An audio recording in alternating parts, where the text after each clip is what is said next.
Okay guys, magandang araw sa inyong lahat. Ang pag-uusapan natin sa ngayon ay tungkol sa magkano ba ang sahod ng isang welder dito sa Japan. At iisa-isahin din natin yung mga deductions na kinakaltas sa ating sahod. Pag-uusapan din natin yung mga monthly expenses natin dito sa Japan. So samahan nyo ako sa video na ito.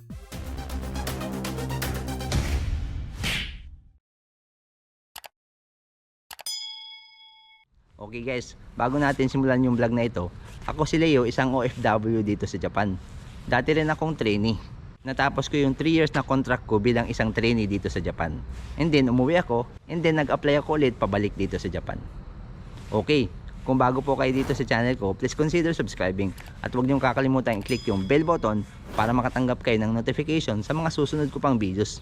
Okay, simulan na natin kung magkano yung sahod ng welder dito sa Japan. Okay guys, buksan na natin tong payslip ko sa ngayon. Bawat katapusan dumarating to sa mailbox namin. Okay guys, ito na yung payslip natin ngayong buwan, October 31. So ito yung sinahod natin ngayong buwan. Okay guys, isa-isahin natin yung salary ko. Okay, unahin natin yung Shukkin hours or Shukkin Jikan. Meron siyang 146 hours and 40 minutes. And then, meron tayong overtime na 44 hours. Actually, 44 hours and 20 minutes. So, ang sinahod ko dun sa 146 hours and 40 minutes ay nasa 22 na lapad or 220,000 yen. Compute nga natin kung tama yung per hour ko. 146 hours 0.66 kasi ginawa kong 0.66 yung 40 minutes times 1,500 yen, 219,990. So kung i-round off natin ay 220,000 yen. And then mayroon tayong overtime na 44 hours and 20 minutes. Kaya yung additional na sinahod natin sa overtime ay 83,125. So, 8 lapad yung overtime natin. And then, mayroon pa akong tinatawag na Honai Zangyo. Kung hindi nyo pa alam yung tinatawag na Honai Zangyo, mayroon akong ginawang separate na video para sa Honai Zangyo. In-explain ko doon kung ano ba talaga yung Honai Zangyo. So, makikita nyo dyan sa card sa taas o kaya tingnan nyo na lang sa description sa baba. So, mayroon akong Honai Zangyo na 12 hours and 40 minutes. So yun, yung kinita ko naman doon ay 19,000 yen. So yung number of working days sa buwan na to ay 22 days. Pero yung shukkin ko o yung araw na pinasukan ko ay nasa 20 days lang. So 20 days lang akong pumasok and then meron akong 2 absent. So walang bayad yung absent. Kasi hindi ko naman ginamit yung UQ. Okay, isum up natin yung sahod ko sa ngayong buwan. So yung basic salary sa ngayong buwan, umabot siya sa 220,000 yen. And then yung overtime ko ay 83,125 kasi marami nga kaming overtime, inaabot ng halos 3 oras araw-araw. And then meron pang Honai Zangyo na 19,000 yen. Kung isasum up natin yon ay nasa 322,125. Kung i-convert natin yun sa peso, gamitin natin yung current rate ngayon, nasa 0.46 yung isang yen. Kung sa peso, nasa 148,177 pesos. So yun, 148,000 pesos yung sinahod ko sa ngayong buwan ng Oktubre. Malaki, di ba? Pero may kaltas pa yon. Hindi pa doon kasama yung mga deductions. Isa-isahin naman natin yung mga deductions natin. Okay guys, doon naman tayo sa mga deductions. Una ay yung Kenko Hoken or yung health insurance. So, 12,701. So, mahigit 1 lapad yung insurance. And then yung Kosenenkin or yung pension, umaabot siya sa 23,790 yen. So malaki rin. Ang sunod naman ay yung Koyo Hoken. Itong Koyo Hoken na to ay tinatawag na employment insurance. Mayroon tayong kinaltas dito na 966 yen. And then, sunod na kinaltas ay yung Shotokosei or yung tinatawag na income tax. Umaabot siya sa 7,820 yen. And then, yung panghuli na kinakaltas ay yung Juminsei or yung tinatawag na residence tax. Inaabot siya ng 13,100 yen. Lampas isang lapad din buwan-buwan. So, yung total deductions ay 58,377. Malaki rin, di ba? Halos inabot ng 60,000 yen or 6 na lapad. So kung i-convert natin sa peso, yung deductions natin ay umaabot siya sa 26,853 pesos. Deductions pa lang yun. So magkano yung natira matapos ikaltas yung mga deductions? So yung 322,000 yen kinaltasan ng 58,000 yen, ang matitira sa sahod natin ay 263,748 yen. So yan na yung pumasok sa bangko ko o yung take home pay ko ngayong buwan. So kung i-convert natin sa peso times 0.46, umaabot siya sa 121,324 pesos. Yun yung sinahod ko o yun yung pumasok sa bangko ko sa ngayong buwan. Pero syempre mayroon pa tayong mga monthly expenses dito sa Japan. Ano-ano ba yung mga kailangan nating utility bills na bayaran? At ngayon naman, isa-isahin naman natin yung mga bayarin o yung mga utility bills at saka yung mga monthly expenses natin. So ito yung mga bills namin, 3 bills, tubig, ilaw at saka gas. So pagdating sa monthly expenses ay marami din kaming ginagasto dito sa Japan. Dahil nga isa kaming pamilya dito, mayroon akong asawa, mayroon 2 anak. So 4 kaming members ng isang family. Unahin natin yung utility bills tsaka yung apartment.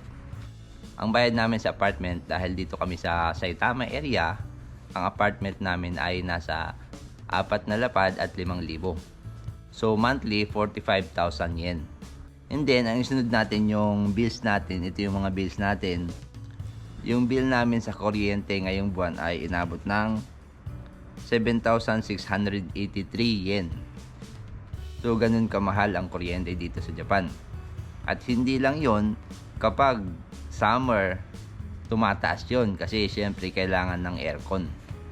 Yung gas naman ay 6,639 yen. So mahal din.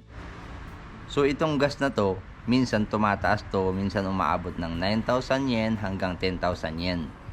Lalo na kapag winter.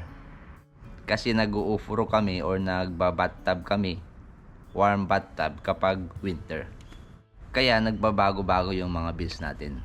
Minsan umaabot ng 10,000 yung kuryente o kaya yung gas. Yung tubig naman ay inabot ng 7,369. Itong tubig na to, every 2 months lang to dumarating. So ibig sabihin sa susunod na buwan walang darating na bill ng tubig. So yung total na nagasto namin sa apartment sa utility bills ay umabot sa 66,691 yen. So ngayong buwan yun yung binayaran namin. Pero hindi pa doon nagtatapos yung mga gastusin namin kasi kailangan pa ng mga groceries at saka iba pang mga consumptions na kailangan dito sa bahay. So yung monthly grocery namin inaabot din ng 50,000 yen. Estimated na yon, minsan lumalampas doon.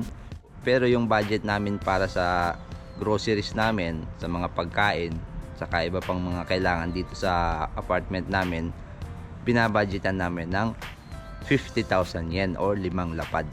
And then dahil nga mayroon akong 1-year-old na baby, mayroon din akong budget para sa baby consumptions na ichimanggoseng or 15,000 yen para sa milk, diapers at iba pang mga kailangan ng baby namin. And then mayroon din kaming internet tsaka cellphone. So yung cellphone ko, itong gamit ko na cellphone ay ang bayad ko dito ay ichimang or 10,000 yen. And then yung asawa ko mayroon ding cellphone pero yung bills niya ay 6,000 yen lang, mas mura kaysa sa bills ko. Kasi konti lang yung data niya, ako marami yung data na kailangan ko. And then meron pa kaming internet or wifi dito sa bahay, umaabot din siya ng 4,000 yen monthly. And then dahil nga isa tayong OFW, mayroon tayong mga relatives, mga family na naiwan dun sa Pilipinas. Siyempre mayroon pa tayong parent, mayroon tayong mga siblings na pinapadalahan din. So ang budget ko sa remittance ay 20,000 yen. Minsan binababaan ko ng konti, ginagawa ko lang na 15,000 yen. So nasa 6,000 to 8,000 pesos din yon monthly.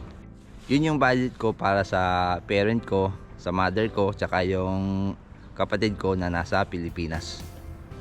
Dito sa Japan, kahit workaholic yung mga tao, hindi lang lagi puro lang trabaho. Kailangan din natin ng entertainment para matanggal din yung mga stress natin. Dito sa Japan, stressful talaga yung buhay kasi puro trabaho. So yung fun fund na yon ay ginagamit namin para sa entertainment, tulad ng panonood ng sine sa labas, pag magde-date kami o kaya pagkakain kami sa restaurant sa labas. And then kapag gusto naming pumunta sa mall o kaya sa game center para maglaro-laro ng konti kasama yung anak namin na 7-year-old. So binabudgetan namin yun ng 20,000 yen per month. Okay guys, so yung total na budget namin sa ngayong buwan or yung gagastusin namin sa ngayong buwan ay umabot ng 191,691 yen or lampas 19 lapad. Pero buwan-buwan nagbabago-bago yan. Kasi tulad nung sabi ko kanina, yung utility bills natin ay nagbabago-bago rin. Depende sa gamit.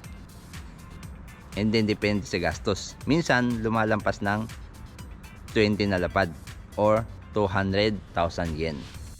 So ibig sabihin dahil marami kong overtime ngayon, mayroon tayong konting na itabi or mayroon tayong konting na save. So 26 na lapad yung sinahod ko sa ngayong buwan, and then yung budget natin ay nasa 19 lang. So mayroon tayong 7 na lapad or 70,000 yen na save. Pero okay na rin yun kahit papano mayroong natira. Sana mayroon kayong nakuhang idea sa vlog na ito. Halimbawa gusto nyong magtrabaho din dito sa Japan kasama ng inyong pamilya. Kung nagustuhan nyo yung vlog na ito, i-click nyo na lang yung thumbs up. At kung mayroon kayong comments, i-comment nyo na lang sa baba. Kung mayroon kayong mga questions or mga clarifications or mga suggestions. At kung bago po kayo dito sa channel ko, please consider subscribing. At huwag niyong kakalimutan i-click yung bell button para makatanggap kayo ng notification sa mga susunod ko pang mga videos. Okay guys, hanggang sa muli, salamat sa panonood. Bye bye!